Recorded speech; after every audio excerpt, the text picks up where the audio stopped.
ఇసుక దోపిడీ, ఇసుక దోపిడీ, బాటా ఛార్జీలు, బాటా ఛార్జీలు, బాటా ఛార్జీలు, బాటా ఛార్జీలు, ఇసుక దోపిడీ, ఇసుక దోపిడీ, ప్రభుత్వ దోపిడీ, ప్రభుత్వ దోపిడీ, ప్రభుత్వ దోపిడీ, ఇసుక దోపిడీ, బాటా ఛార్జీలు, బాటా ఛార్జీలు, బాటా ఛార్జీలు, సర్కారు దోపిడీ, సర్కారు దోపిడీ, సర్కారు దోపిడీ.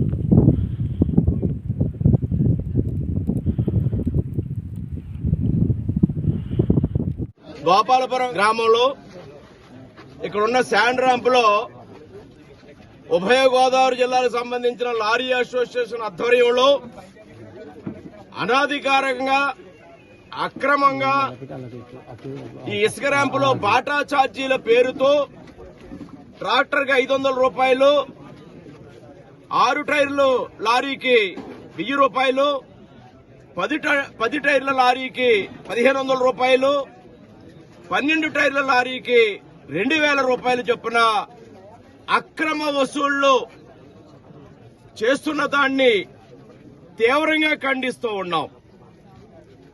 ఇప్పటికే రాష్ట్రంలో ఇసుక ర్యాంపులకి ఏ విధమైన అనుమతులు లేవు. దుర్మార్గంగా ఇసుక ర్యాంపులు నిర్వహిస్తూ ఉన్నారు, ఏ విధమైన ఈసీ క్లియరెన్స్ లేకుండా. అది సరిపోదన్నట్టుగా దోపిడీ ఇంకా చేయాలనే ఆలోచనతో, అందిన కాడికి దోచుకోవాలనే ఉద్దేశంతో, దీపం ఉండగానే ఇల్లు చక్క పెట్టుకోవాలన్న ఆలోచనతో ఈనాడు అదనపు బాటా ఛార్జీల పేరుతో ఏ విధమైన రసీదులు కూడా ఇవ్వకుండా అక్రమ వసూళ్లకి పాల్పడటాన్ని తీవ్రంగా ఖండిస్తూ, వ్యతిరేకిస్తూ ఈ నిలుపుదల చేయాలని డిమాండ్ చేస్తా ఉన్నాను. ఇప్పటికే ట్రాన్స్పోర్ట్ రంగం కుదేలయ్యింది. లారీ ఎవరికి వెళ్తా ఉంది? ప్రభుత్వం ప్రతిభ కంపెనీకి అగ్రిమెంట్ అయింది అంటున్నారు. అసలు ప్రతిభ కంపెనీ తవ్వుకోవడానికి క్లియరెన్స్ ఉన్నాయా? క్లియరెన్స్ లేనప్పుడు ఈ వసూలు చేసిన డబ్బులు ప్రభుత్వానికి ఏ విధంగా జమ చేస్తారు? ప్రభుత్వానికి జమ చేయకుండా మరి తాడేపల్లి ప్యాలెస్ కి వెళ్తుందా? మరి వైసీపీ పెద్దలు ఎవరు కొట్టేస్తా ఉన్నారు? అది కూడా 60%, 40% 2 బిల్లు బుక్కులు మెయింటైన్ చేస్తూ మరి అఫీషియల్ గా, అన్అఫీషియల్ గా ఈ డబ్బులు పంపిణీ చేస్తా ఉన్నారు అంటున్నారు. ఒక పక్క అనుమతులు లేనప్పుడు ప్రభుత్వానికి డబ్బులు ఏ విధంగా జమ చేస్తారు? ఏ విధంగా ఇసుక ర్యాంపులు నడుస్తూ ఉన్నారు? అసలు ఇసుక ర్యాంపులో తవ్వకాలే అక్రమం అంటే బాటా ఛార్జీలు ఏ విధంగా మళ్ళా వసూలు చేద్దామని మీరు సిద్ధపడతా ఉన్నారు? అసలు ఇది ప్రభుత్వమా? అసలు ప్రభుత్వం అనేది ఉందా? ఏంటి దుర్మార్గం?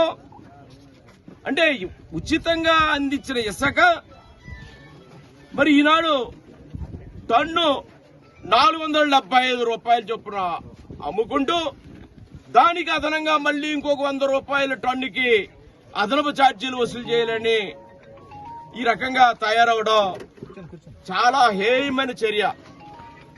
ప్రభుత్వం ఈనాడు నూకలు చెల్లిపోయాయి, పోయే కాలం వచ్చింది. ఇంకొక నెలలు పోతే ఎన్నికల కమిషన్ పరిధిలోకి పోతుంది రాష్ట్రం.